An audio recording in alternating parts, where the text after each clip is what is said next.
Hey guys, Tyler here. The Salarians are one of the most prominent alien species in the Mass Effect universe.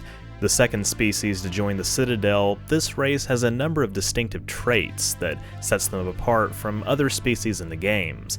In this video, I'd like to explore their biology, as well as their history and culture, and compare them to what we expect aliens to be like in real life. Let's get started. To some, at first glance, the Salarians may appear to be somewhat similar to the stereotypical gray alien that is pervasive in popular culture. This is in large part because of their large black eyes and narrow noseless faces.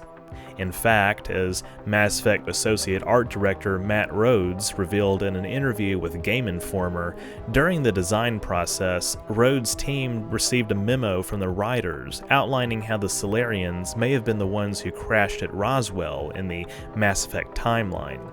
Cool stuff. But besides their bipedalism and facial structure, there's a lot more to the Salarians that makes them atypical compared to other alien species. They are often described as amphibians, their tall bodies being well suited for a high metabolism. This high metabolism is a rather defining trait of the Salarians, as it limits their lifespan to between 40 and 50 years, and allows them to function on just 1 hour of sleep a day. Okay, I kind of breezed through quite a bit of that, so let's slow down, so everyone other than Salarians can keep up. You see, because they think and talk so fast that they view other species as sluggish and dull-witted. Anyway, let's take each fact about them one at a time. While describing an alien race, particularly one in Mass Effect, as being reptilian or amphibious is only an analogy, since those are Earth-specific categorizations. The class Amphibia is large enough that there are some overlaps with this intelligent extraterrestrial species. Amphibians first evolved on Earth during the Devonian period, between 420 and 359 million years ago. Descended from bony lobe-finned fishes that had developed lungs, amphibians diversified and became the dominant class of animals during the Carboniferous period, until they were overtaken by reptiles during the Permian period. One of the biggest drivers of this evolutionary shift was climate change, that is, climate change on the scale of millennia. This means that on a planet with a climate more stable on geologic timescales, an amphibious race may have had more time to develop sapience, given the right conditions. Indeed, the Salarians' humid homeworld, Surkesh, is described by the Codex as being covered in lush vegetation with rich biodiversity, much like the rainforests that once covered Earth, quote-unquote. And indeed, the Salarians concern themselves greatly with making sure enough sunlight penetrates their homeworld's forest canopies to illuminate their major cities. Another defining trait of the Salarians is that they appear rather androgynous. Unlike humans, they do not exhibit significant sexual dimorphism between males and females. In fact, the distribution of sexes in their population is entirely lopsided. The Salarians are referred to as haplodiploid egg layers, meaning that males develop from unfertilized eggs and females develop from fertilized ones. Thus, males have half the number of chromosomes of females. This type of sex determination system is actually present on Earth and occurs in some insect orders, such as, Hymenoptera, including bees, ants, and wasps, as well as sporadically in aphids, cicadas, spider mites, and more. Once a year, Salarian females lay dozens of eggs, and social rules allow only a fraction to be fertilized. As a result, 90% of the Salarian population is male. Young Salarians psychologically imprint on their mothers after hatching, and the dynamics of this imprinting influence the evolution of political dynasties. While most Salarians do not commit themselves to civic life, this process does encourage political unity on Surkesh.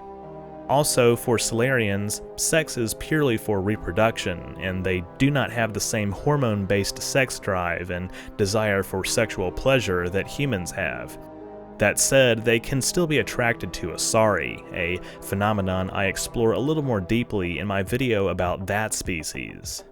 My word, she is very tender.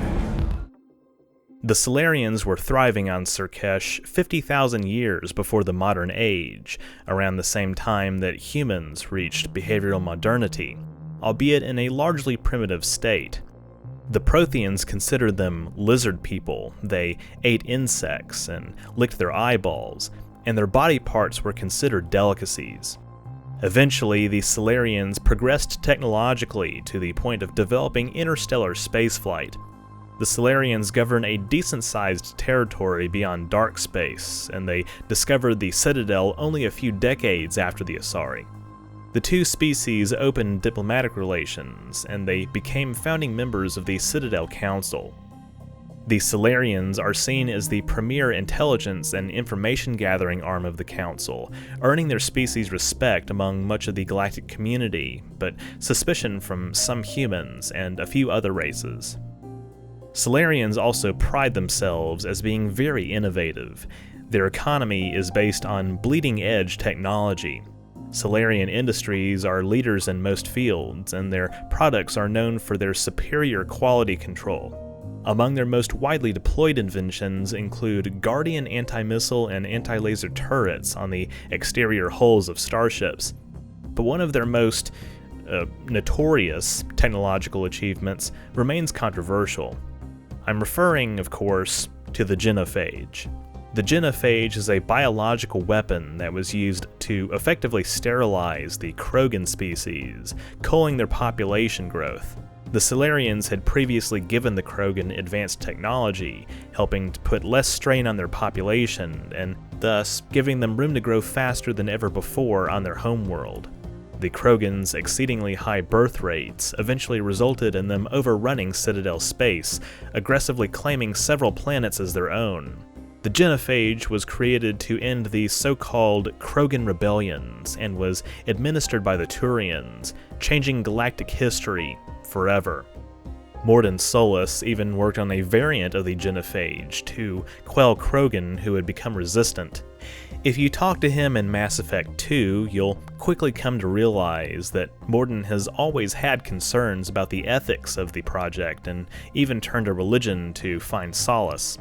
This religion, which Mordin likens to Hinduism due to their shared belief in reincarnation, is no longer widely practiced, but is a remnant of ancient times. That said, the contradictory nature of this religion led Mordin to have a crisis of faith, leaving his worries unresolved. Indeed, the horrors of the genophage driving Mordin, an empiricist, to seek out meaning beyond the realm of science serves as a stark reminder that while science can be a force for good and save lives, it can also be weaponized. Now I am become death, the destroyer of worlds. I suppose we all thought that, one way or another. I'll talk more about this when I cover the Krogan in a future video, so stay tuned. I obviously didn't discuss every single known detail about the Salarians in this video, but I hope it did serve as a decent overview of some of their most defining traits. An intelligent, short-lived amphibious species from a world with a stable climate, and known for their technical prowess, the Salarians indeed serve a critical role in the galactic community and are among the most recognizable races from Mass Effect. If you were an Alliance commander tasked with an important mission, would you recruit a Salarian to serve on your crew? When you play as Commander Shepard, how often do you select Mordin as a squad mate? Let me know down in the comments. Thank you all so much for watching. If you enjoyed this video, be sure to leave a thumbs up down below and don't forget to share it. That stuff really helps me out. If you haven't subscribed yet, be sure to do that as well so you won't miss future uploads, and click the bell icon to receive all notifications. If you want to support my work even further, becoming a patron or a member is a great way to do so. Links to those, as well as my social media and merch store, are in the description. That's all I have for this week. I'll see you in the next video.